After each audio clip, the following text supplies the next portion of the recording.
Good afternoon. My name is John Papa, and I provide marketing communications support for ARPA-E, and I have the pleasure of introducing our next breakout session on telling your story. And as a marketing practitioner, it's a topic that I'm personally passionate about, so I'm very excited to have our special guest today, David Merkoski. A lot of the success of your technologies is going to be on your ability to craft a compelling story, whether it's to venture capitalists, whether it's to colleagues, whether it's to potential partners or customers. And so David's here to talk to us today about how to do that, the elements that go into it, how to develop it, how to deliver it, and how to craft stories with impact that are interesting and relevant to your target audience. David Merkoski is the partner and chief creative officer of Greenstart. He has spent a career working at the intersection of design, technology, and business for some of the world's leading consumer product companies, including Cisco, Sony, and Motorola. He spent 5 years as the executive creative director of Frog's Design in San Francisco headquarters, leading a team of more than 100 designers, engineers, strategists, and program managers, working to bring innovative products like yours to the marketplace. He's directed the largest accounts in the firm's history and also established its energy practice and West Coast office. He's worked in all categories of advanced consumer experience products, including smartphones, digital retail, next-gen automotive, and the social web. And this has given him really unique insights into some of the challenges you face when you go to craft and deliver your stories and some of the opportunities you have to really capture the attention of your audience. He's also an advisor to startups and nonprofits, focusing specifically on distributed generation energy systems. So it's my pleasure to introduce you, David Merkoski. David? Thank you.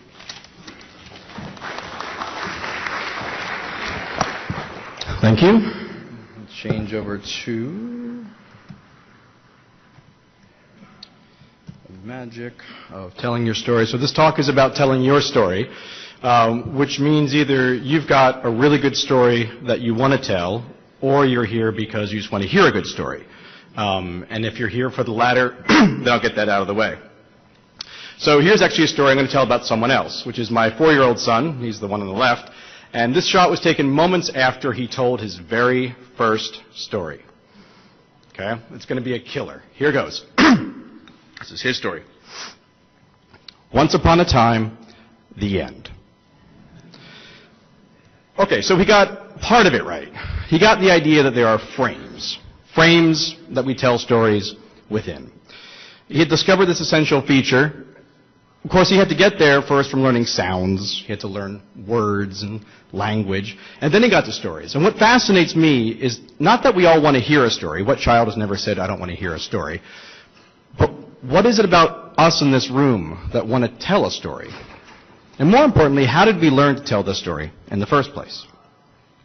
Well, it's pretty obvious, right? For most of us, we learned how to tell a story from some great people, our parents or our grandparents. As we got older, teachers, mentors, people who really inspired us, people who ideally we didn't just have to listen to, but we wanted to listen to. We were compelled to listen to them. They captivated us.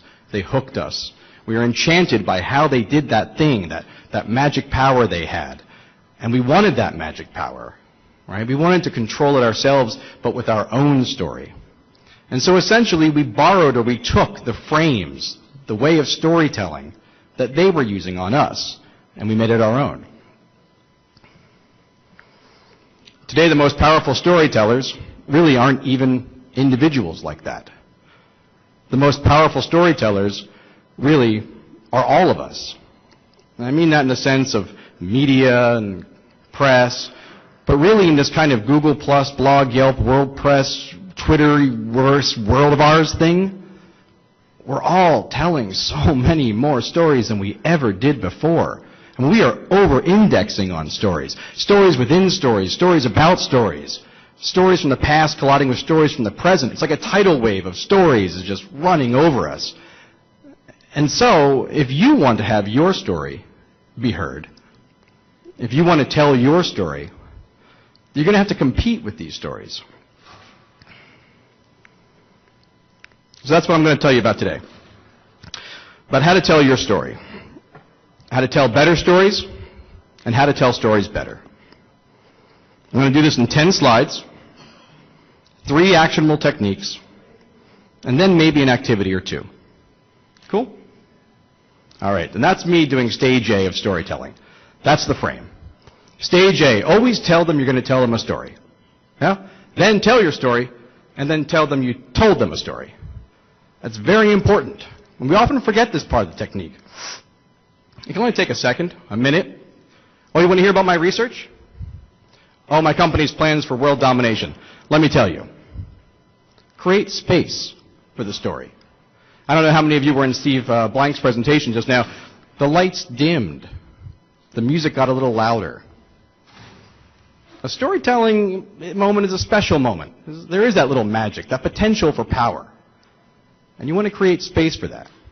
So remember, stage A, always tell them you're going to tell them a story. Allow their imagination to open up. Because stories are the deep structure of being. Now, I'm going to drop a Heidegger bomb on you. I don't do this too often, especially not to crowds like this. So I don't know, maybe this is the right crowd to do it on. But I use that B with a capital B. And in Heidegger's book, Being in Time, he says, and I'm going to quote here, he asks, what is the being that will give access to the question of the meaning of being? And his answer, it can only be that being for whom the question of being is important, the being for whom being matters. What? Stories are handles for a world that's just outside of our grasp.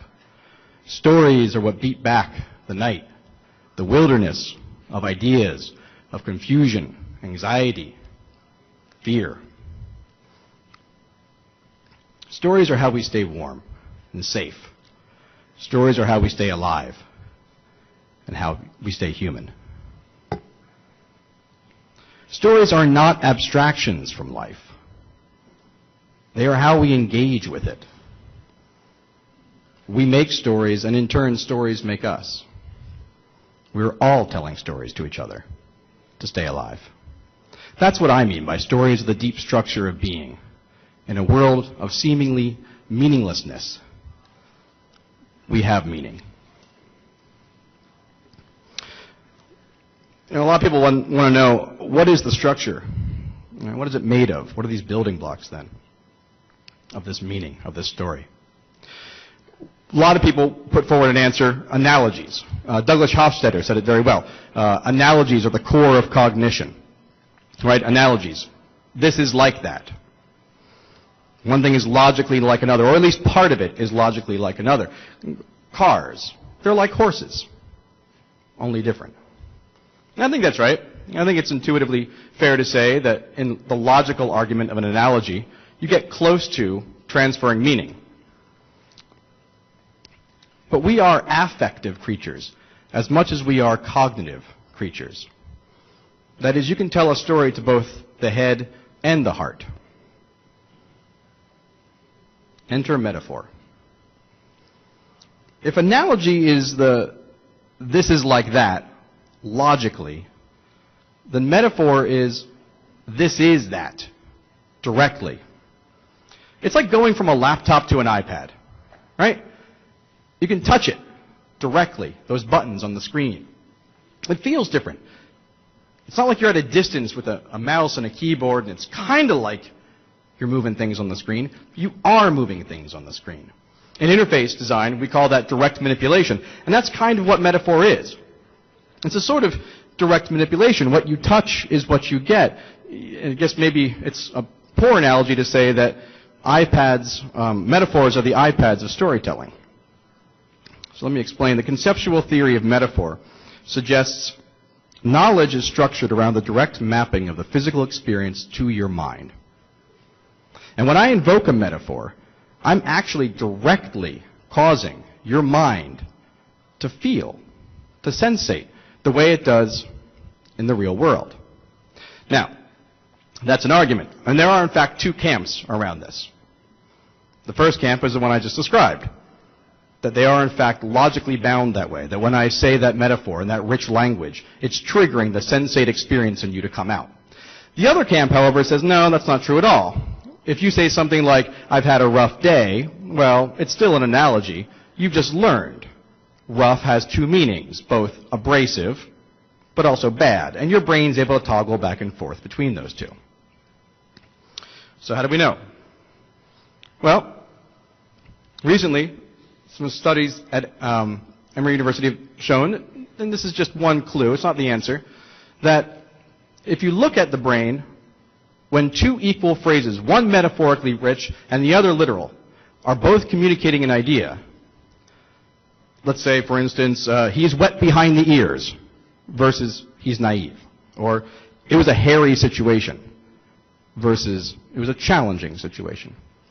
That if you actually read and then think about those terms, sure enough, the language centers of your brain will in fact light up for both. But the center that deals with touch and texture in your brain will only light up on the one, the metaphors. And more importantly, the literal ones won't light that up at all. Your brain is actively perceiving something in its sensate form that it's not with its literal explanation. So next time someone says to you, PowerPoint, it's just words, bullets, and images, you can say, no, it's actually a way to touch someone if you use metaphor. Now, I think this is kind of awesome. To me, this says storytelling is a physical process.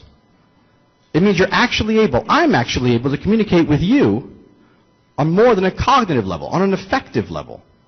By using metaphors and by showing you visually metaphors, I can trigger these ideas. It's kind of like me sticking my fingers into your brain, massaging it, getting the thoughts to come out. And I know of no better massage technique than provocation. Provocation is simply contrasting what is with what if. The here and now today with the future possible. I don't know how many of you, if you're interested in storytelling, you probably have seen Nancy Duarte's great talk on TEDx about storytelling and about the structure, basically, that she draws out of Steve Jobs' speech and Martin Luther King's I Have a Dream speech, right? And that's all she's talking about, same thing, provocation, going between the what is versus the what if, back and forth, back and forth. You can really whip your audience into a frenzy with this kind of technique. Get them to really understand and think, how? How can I get to what if from what is? And if you encode that inside of metaphor, then you're doing it in an affective way, not a cognitive way. You're appealing to their emotions, to how they feel. They're not trying to just solve the problem logically and deduce it. Well, you say it's here today, but then it's going to be like that tomorrow, and let me go through the steps to get there. You're actually making a persuasive argument, a compelling narrative. Repeating it back and forth. What is? What if? Back and forth. Massaging that through metaphor. Repeating it is the key. Repeating things accelerates their essence. And I will repeat that. Repeating things accelerates their essence. The more I say it, the more you can't help but hear it. And if I repeat the provocation back and forth of how I get from what is to what if, and if I encode that in a metaphor, I am more likely than not to get you to be persuaded by the argument that it's possible. But what is this it? What is this it anyway? Well, it's the how. And in many ways, depending on who you are, it's your idea, it's your product, it's your company, it's your strategy, it's your team. It's whatever you're trying to communicate. Everything I just went through are techniques. Techniques to get you more comfortable with breaking out of the rigid, analytical, literal way of communicating your ideas into something that's much more affective and emotional, more persuasive. But there is still the it itself, the content of the story, you might say. So to that, I have a little exercise that I've worked up. I use it with a lot of the startups that I advise. It works very well for startups. Actually, it works not so well for larger companies, only because they presume they already know what the story is. Startups often need the help. And the exercise is called the hook. It's very simple. Earlier, when I said stories are the handles that we hold on to in a world that's just outside our reach, well, the hook really is the sticky bit. It's the part you hang your hat on. It's the part that grabs your audience. Said simpler, it's just the nouns and the verbs, the objects and the actions. Now, for those of you who are already starting a company or have started a company before, you're probably thinking something like, oh, it's my pitch, or it's my unique value proposition, and it's not. The hook is an internal exercise. It's a craft of finding out what it is you're trying to say anyway. It's nothing you would ever say out loud to the world. It's not a public expression. It's a clarifying activity.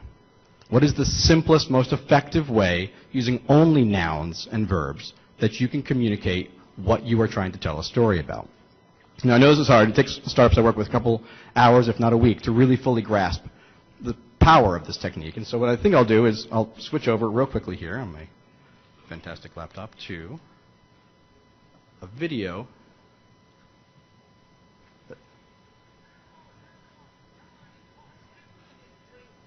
Is it possible to have audio out of this, or is that not a possibility? Am I going to stare out into the void? I'm seeing 2 shaking heads, 3 shaking heads. Oh, presentation fail.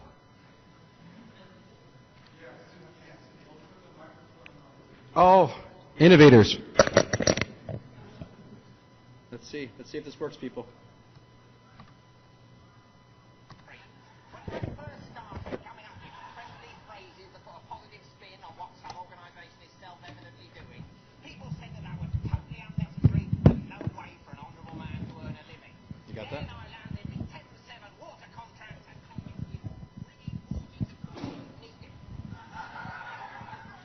I feel like we're... It is?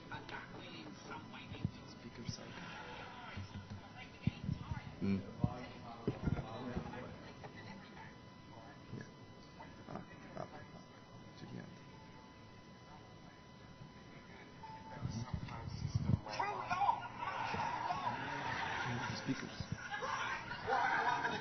I don't think you guys can hear that. That's fine.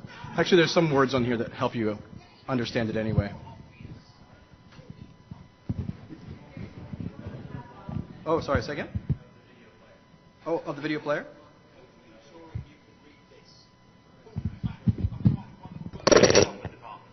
Being the governmental department named above. That's a disaster! You can't give them a multi-purpose one. It'd be a big saving in terms of what? Money they give to us. That's okay. We live in an uneven world.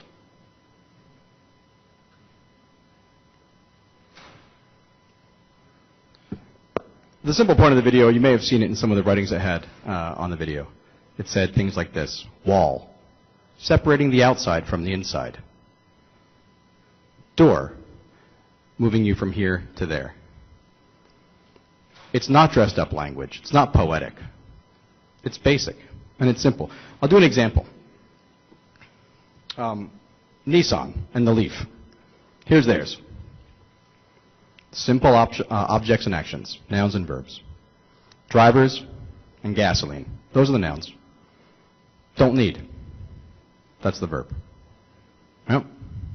Now, how many of you have seen the video, that the advertisement of the Nissan Leaf, where all the things are like turned into gasoline-powered applications? Yeah? I'll let that play in the background. This time I'll do it without sound.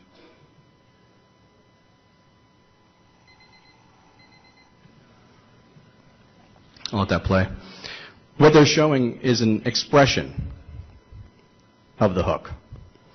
Right? Once they clarified what the point of the story they were trying to tell, drivers don't need gasoline, they could express that in a much more complex package, an expression that resonates with you through metaphor, through provocation, through repetition,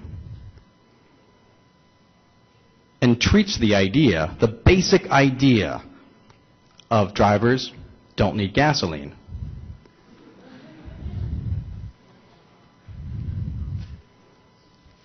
And here's where the voiceover helps a little bit just to understand, because they literally say an all-electric vehicle.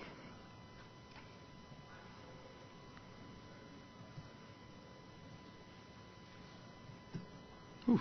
Driving is hard. Driving a presentation. Another example, one maybe a little bit more close to home. Classic. You've been doing research for years. It's very abstruse, very unclear what this research is about to many outside. People think you're crazy. And then finally the breakthrough happens and a press hit happens, right? You get a little buzz. People's trying to understand what your story is. And it's increasingly true that journalism is getting less objective, but scientific journalism is still staying relatively objective and dry in its description of things. So in some sense, the reporter hit the nose on the head. It says, nanotechnology turns plants into common plastics. Right? Couldn't get simpler. Plants into plastics. Now, if you're the research team and you've been working away at this thing for 5 years, you're probably telling a different story to people. You're probably saying something like this. Ethylene and propylene nanoparticles of iron catalysts that synthesize oil-based fuel alternatives. And no one understands what you're saying.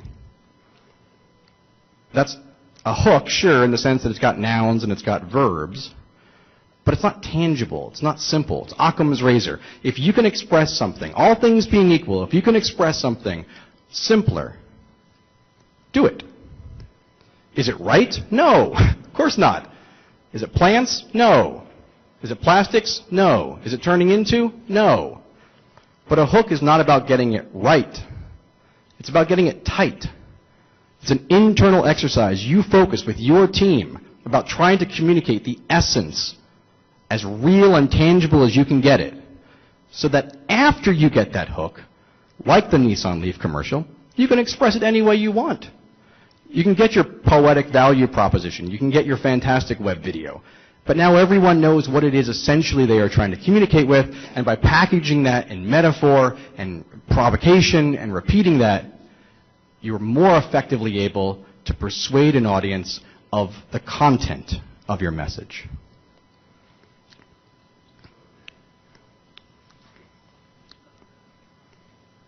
This is the presentation today. These are my nouns, my verbs. A story, an audience, and telling. It's actually quite simple. It's a story about stories. But look what happens when they come together. This is how I expressed it to you today. Tell them you're going to tell a story, tell the story, and then tell them you told a story. Speaking of which, we're smack in the middle of Part B here. I'm telling you a story about stories. Now, I've just finished up telling you a story about how to tell stories better, but now I'm going to teach you how to tell better stories. Because this is about you telling the story, and not me. And it's about you understanding that there are, in fact, more successful ways of actually telling the story, not just creating the story. So 3 tips. Number 1, script. How many presentations are happening right now on Earth? I would love to know that. In schools, in libraries, in clinics, in this building alone. We can hear one happening right over there. How many of these things are happening every day? And yet, almost every single person who puts these things together, particularly when they have props, posters or PowerPoint, confuses that there are, in fact, 2 channels of communication happening simultaneously. There is what I'm saying out of my mouth, and then there is the thing that you are looking at on screen, or on a poster, or some kind of prop. And too often, the majority of audiences who have not learned how to create these things, because as far as I remember, my mom didn't come in at night and tell me a story with PowerPoint, so I had to learn this by watching all of you, and you learned this by watching me, that no one ever said, hey, those 2 things, they're different. And the script, the actual words coming out of your mouth, we too often forget is a different thing than the presentation. And so what do? We put it on the presentation. I saw this with Steve Blank today. I'm not knocking on him, big fan. But we all do this. It's a crutch. So if you find yourself reading the words on the screen, and you're kind of getting that weird feeling like, oh, I'm losing my audience because I'm reading the words on the screen, well, here's a tip. Don't do that. And here's a better tip.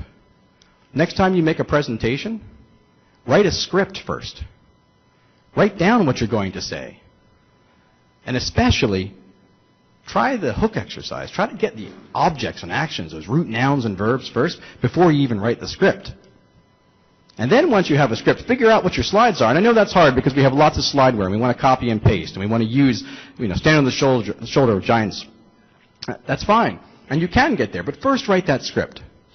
Now think about what you're actually trying to say, rather than just copying and pasting and getting into slide sorter mode. Improv. Knowing your story well is actually a danger.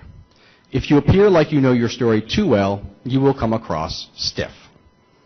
You will come across like you have rehearsed it, like you did write your script, and you've told it 1,000 times. And it won't seem natural. And that's the most important thing about presentations. Because they actually seem like you give a damn, like you care about what you're talking about. It's an affective technique. It translates to you caring about what I'm talking about. So there are two great techniques that I've learned for how to be both natural but also cogent about what you're saying in a presentation. The first is something I call battle decks. It goes by a lot of different names, and it's pretty loose, but here's how it works. Basically, let's say you have a story. You're already comfortable with a script. Get a friend to put together 5 or 10 images, completely unrelated to what you're talking about and to each other.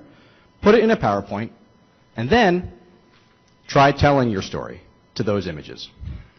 Try connecting your ideas to completely random images and see how you do. You'll find yourself searching in vain for meaning of your story.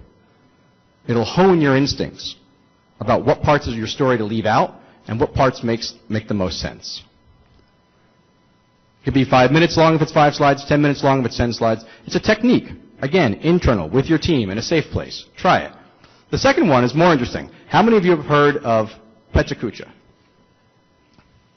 Okay, next time I come here, I want to see every hand raised. Pechakucha has been around for 10 years. It's in every major city in the world. Wherever you're going back to at the end of this, you will find a Pechakucha. It happens every month. Think of it as open mic night for presenting, for presenters. It's a space where people who like to present, who want to present, who have a way of presenting, want to appeal and show off their presenting. But there's a rule. And the rule is 20 slides, 20 seconds each. You might want to practice with your own material. Many of us have 113, 120-page slide decks. Try boiling that down to 20 and try doing each slide in 20 seconds and see how far you get. You can't get very far. It's an improv technique. It allows you to get closer to your material again, to be more comfortable with it. And in this case, it's an external agency. It's an audience who you don't have trust in. So you can really rehearse against that fear.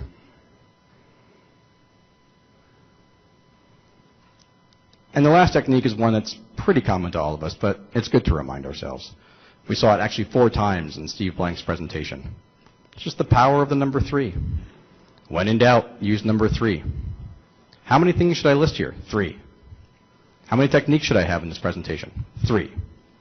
And why is that? Well, 3 is the magic number. We all know that. But more importantly, it's built into our culture. We see it everywhere. We see it in the love triangle. We see it in the hypotenuse. We see it in the beginning, middle, end of first, second, third act. We see it everywhere. It's impossible not to see it. Some people might not even believe you if you say 4. 3 is so powerful. Simple technique. So this is me entering stage C, telling you that I told you a story. This is me turning the lights back up a little bit, raising the volume. I told you a story about how to tell stories. Some techniques for you to tell your stories better, and some techniques to tell better stories. Think about using metaphor instead of analogy. Think about the hook of your story and repeating it. Think about the provocation of what the difference is. How do you get from where we are today to the future based on the story that you're telling? Put those into practice. Become comfortable with developing a script before you make your presentation. Become comfortable with improving during your presentation and not sticking on that script. And then when in doubt, use 3. So, this brings us to the end. But like once upon a time, the end is one of the hardest parts of a frame. Closure can be killer. You could whip everybody up into a frenzy. Everyone's following your every word. The investor's about ready to go ahead and give you your ask, but you don't know how to close it. So here's one more technique. I guess I'm being provocative and having a list of 4. The best way to close something is to open something new. It's counterintuitive, but the truth of life is that nothing really ever is final. The research keeps going on, the projects keep going on, the PowerPoint presentation may end, my time allotted may finally finish, and I've got to be off the stage, but the conversation keeps going. The best way to achieve closure is to get that conversation going and continuing. So in that spirit, I think I have time for 2 activities. The first one is quite simple, and it's me asking you to indulge a little bit in this activity. I'd like you to whip out smartphones, laptops, whatever's comfortable. A piece of paper is even fine at this point. And quite simply, practice it for the first time. Practice taking whatever it is that you have, your story, and see if you can boil it down to its essence, to the hook, the simple nouns and verbs, as few as possible. See if you can do that. And then email it to this address. We'd love to create a visualization of all the nouns and verbs that people in this room are working on, sort of a snapshot of ARPA-E. And when I say we, just real quick, who the Greenstart is, it's a clean tech accelerator out in San Francisco. We take 10 companies, 15 companies a year into our space. We incubate them, give them cash, give them access to networks, resources, try to basically give them an unfair advantage. If you're one of those people, great, we can talk. But we're very interested in what people are focusing on at the intersection of clean tech and IT, and we'd love to hear your hooks. And more importantly, if you don't understand what this is, go ahead, email us that too. We'd love to walk you through it. I think it's a very, very valuable exercise that can get your message out. Now, the second activity I'd like to play with, I think I have time, I do. Okay, great. So, show of hands, how many people in this room find themselves regularly telling the same story? Raise them high. Raise them really, really, really high. Okay. Keep them up, keep them up, keep them up, keep them up. Now, how many of those people, and I'd like you to stand at this point, how many of those people think that they can tell their story in 5 minutes? Okay, stand up. Stand up, stand up, stand up, stand up, stand up. That's awesome. Okay. What's your name, ma'am? Lenore? Sorry, sir, and your name? Back there? Ed. Lenore and Ed, would you please come up here? Give them a warm round of applause. Come on, Lenore and Ed.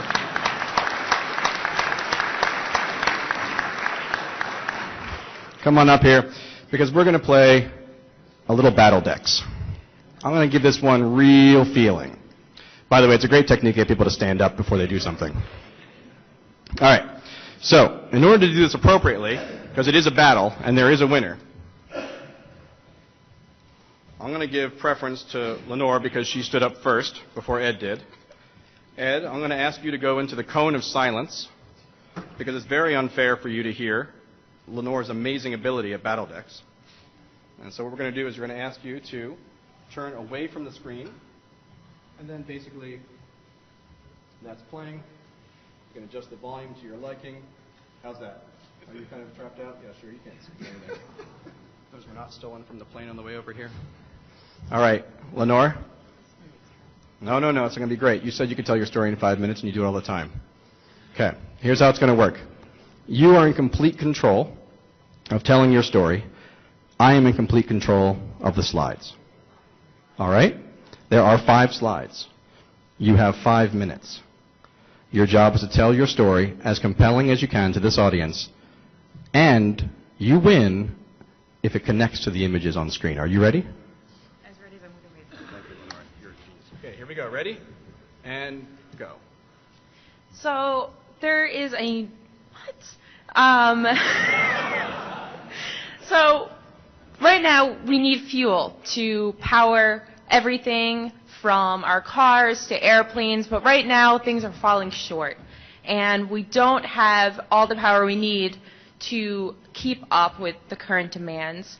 And so instead of using our normal gasoline, I am proposing a way to produce hydrogen gas on demand.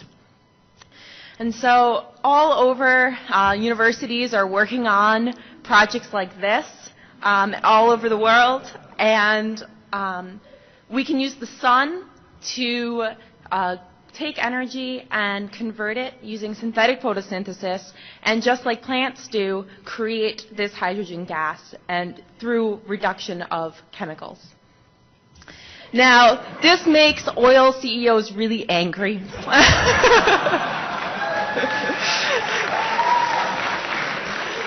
But I believe that reduction of chemicals into fuels like hydrogen gas is the future, because we can burn it clean, unlike gasoline and other natural gases. So I am using nanomaterials to connect chlorophylls and chlorophyll derivatives to catalysts. And by hitting these chlorophylls with light, I can inject an electron into these nanoparticles. They just act as little wires, and they give an electron to a catalyst, which produces hydrogen gas. So this will hopefully work in emerging cultures. We think we can make these very small prototypes right now, and by having small modules, we'll be able to produce hydrogen gas as a clean fuel all around the world. Woo!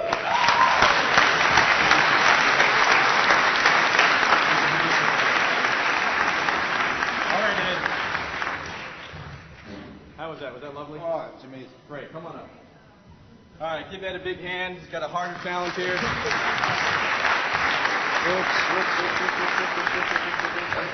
Okay. Hardest part about battle decks is making sure they don't see it. Okay, Ed, are you ready? Please take the stage. I will control the presentation. You will control your script. Are you ready? 5 slides. So, energy consumption is like an airplane without a pilot, particularly in buildings. Buildings use energy, and there's nobody in control. It's an extraordinary waste of resources. So in Syracuse, we tap our regional tap a regional network of companies and innovators at universities to address this problem, bringing together a creative set of innovators at universities, working with companies to envision new technologies that will improve energy efficiency in buildings, focusing on environments that are tailored to the need of each individual.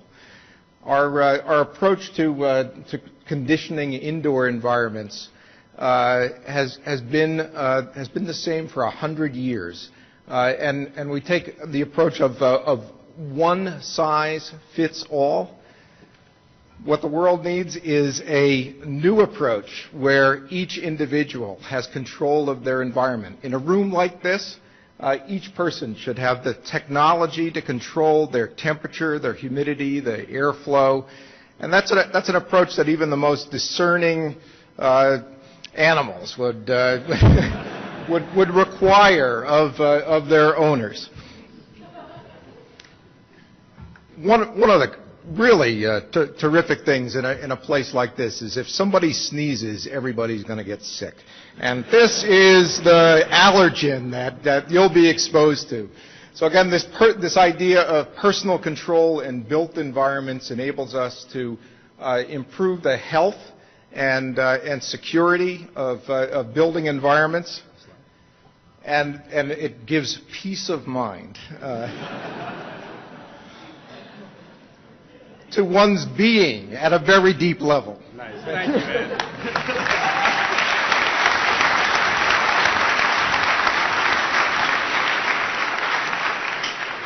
All right, that's it for my show. Thank you very much. I hope you got a sense of what BattleDex is about. Go check out Petracucci whenever you can. Send your hook to hook@greenstart.com. Ed and Lenore, I have some fantastic parting prizes for you. Pitching Hacks by the Venture Hacks Group. I don't know if you guys know this or not. Fantastic, equally detailed techniques for making fantastic pitches, in particular to venture capitalists. Check it out if you haven't. Thank you very much.